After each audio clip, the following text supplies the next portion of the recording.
Welcome to this episode of OC Now. I'm Emily Korby along with Ken Kausler, coming to you from Saddleback College in Mission Viejo. So glad you could join us.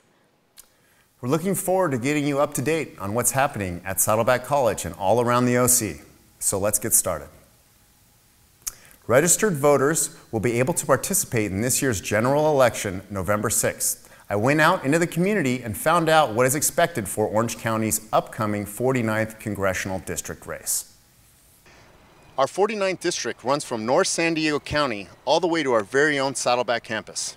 The Marine Corps Base Camp Pendleton also falls within the district. The 49th District is one of 25 Republican-held districts that Hillary Clinton won in the 2016 presidential race.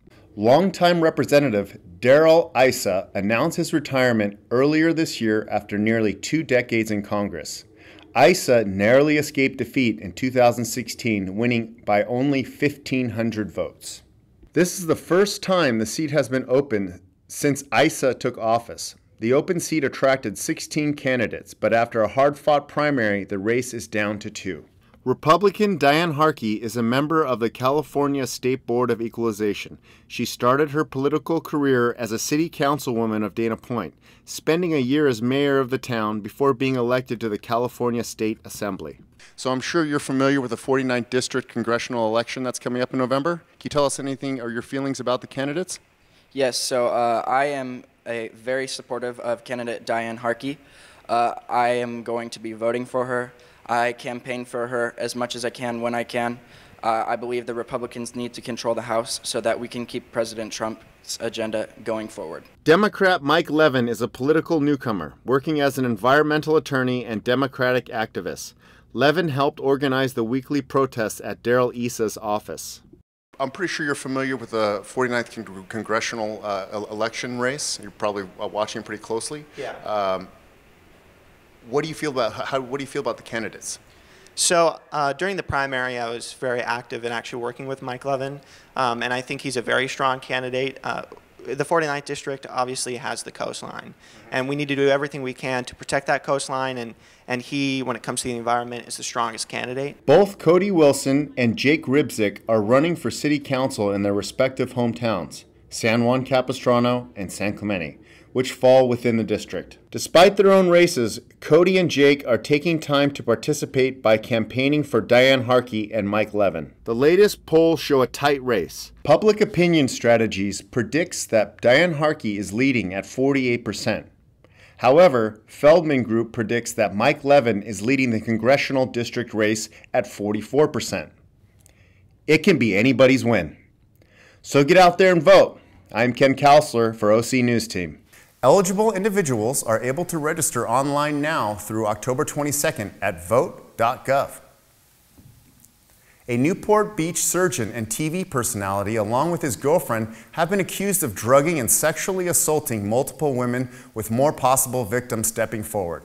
Dr. Grant Robichow and Sarissa Riley are said to have met their victims at restaurants and bars using dating apps such as Tinder and Bumble to target their victims.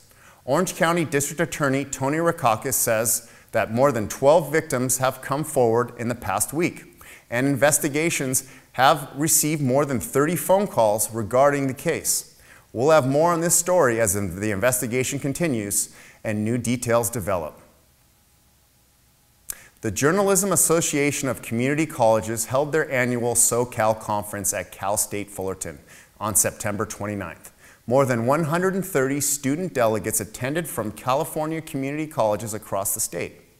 This year, Saddleback College's journalism students took home awards in 12 categories. Awards were given in all 3 areas of Saddleback College's journalism student productions: Orange Appeal Magazine, the Lariat newspaper, and our very own OC News Team. Congratulations to our former news team members, Maria Marquez, Ali Beckwith, and Hannah Peterson for their award in broadcast, and Sidney Campos and Adam Gillis for their award in video journalism. Ever wonder what to do with all of your food cans other than just eat what's inside? OC News Team takes us to the 11th annual OC CANstruction site, where they're building for a great cause. Buzz Lightyear, Jack Jack, and the Millennium Falcon? What are these can sculptures that are appearing all over Orange County this September? They are part of an international hunger relief program known as CANstruction. So CANstruction, basically all the engineering firms, what they did was design and built all the structures, and they're at South Coast Plaza, Arctic, and John Wayne Airport. The OC Food Bank supports the CANstruction volunteers by collecting the donated cans, transporting them to and from the display locations, and distributing the food to the hungry after the event. We asked Mark Lowry of the OC Food Bank why they took on the enormous task of CANstruction. We'll hand out over 21 million pounds of food this year, but we also know that it's not nearly enough. In fact, 1 out of every 5 people in Orange County are food insecure, meaning that every day is a struggle to find a meal. To encourage more enthusiasm and community involvement, CANstruction added a design competition element to the event in 1993. We spoke to Romeo Ramos and Darren Eng of Little to find out how they came up with their design for banishing hunger to infinity and beyond. Brainstormed, and we had pitched ideas. People come in with sketches or images, and we post it on the board and we vote on it.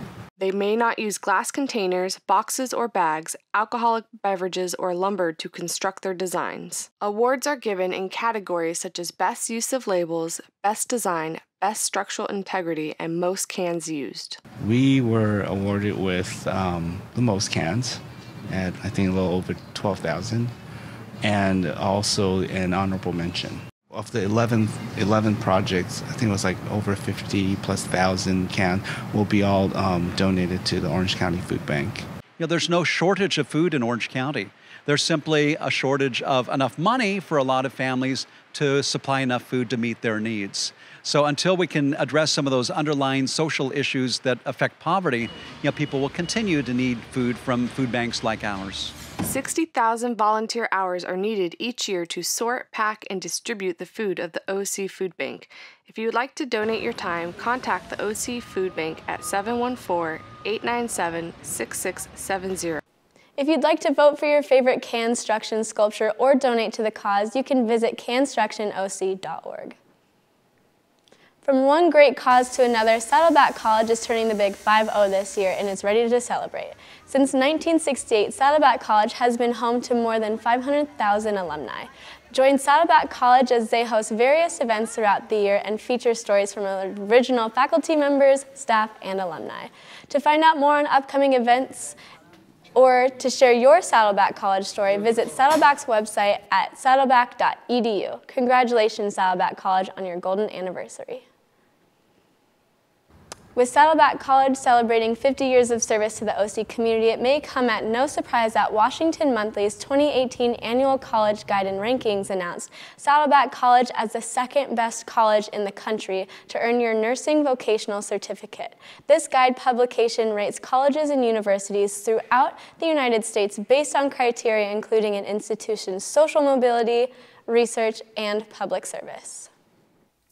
With the fall school semester in full force, caffeine has become a staple for Saddleback students. But just how much does caffeine affect you?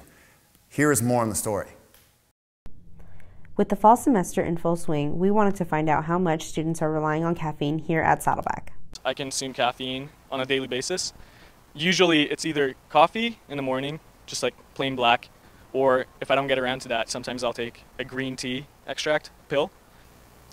I attended a year of medical school in Europe. Myself and my classmates in Europe, getting 6 hours of rest is almost unheard of at night. So relying on caffeine is almost mandatory. According to StatCrunch.com, in 2016, they found that on average, 11% of people are soda drinkers, 56% are coffee drinkers, 16% are energy drink drinkers, and 14% are tea drinkers. In a study published in 2018 by the British Medical Journal, they found that consuming coffee is closely linked to both longevity and the prevention of some issues.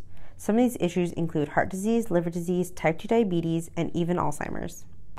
Do you feel like you see a lot of people in your morning classes with caffeine? Actually, all of them, yes. They all have either buy coffee here in the mornings or they have their Starbucks. Do you drink coffee or consume caffeine in any way? No, I do not actually. I don't like any type of caffeine. Good news for coffee drinkers. The new Bay Coast Coffee opened on Friday the 28th and is now open from 6 a.m. to 6 p.m. every day. Everyone has a taste in music. What's yours? Reporter Maggie Belfield explains why the millennial generation has such a diverse taste in music. Many have noticed that over the past generations, Radio Top 40 has gone from playing one genre, commercialized music, to playing an array of genres from hip-hop to rock to pop and others. With this increased exposure, it's no wonder why this generation has a wider taste when compared to older ones. As much as 84% of millennials attend music festivals or concerts. I'm here with Derek, Max, Audrey, Laura. Hi Laura, so what are your favorite types of genres of music to listen to? Throwbacks, 80s, and pop. everything except country. Listen to a lot of rap and pop. Probably a lot of classic rock.